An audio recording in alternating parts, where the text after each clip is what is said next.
Coco, masama pakiramdam ni Mama. Anong gagawin ni Coco? Ay, thank you, Lala. Ay, thank you, mga babies. Ay, thank you.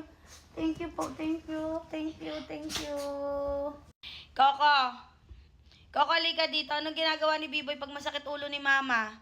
Ayan, nasakit kasi ng ulo ni Mama. Kaya po, pag sinasabi ko kay Coco, hinihilot niya po akong ganyan. Pag masakit ulo ni Mama. Very good kasi yan si Biboy. Love niya si Mama eh. Ano daw ginagawa mo para hindi masakit ang ulo ni Mama?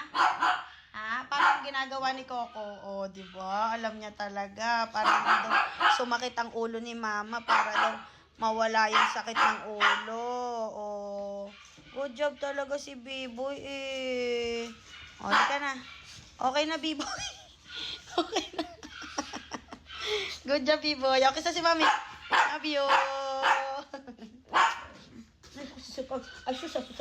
Ay, sumarang na. Coco, ang sakit ng ulo ni Mama. Coco, ang sakit ng ulo ni Mama. O, diba? Alam niya talaga yung gagawin niya, oh.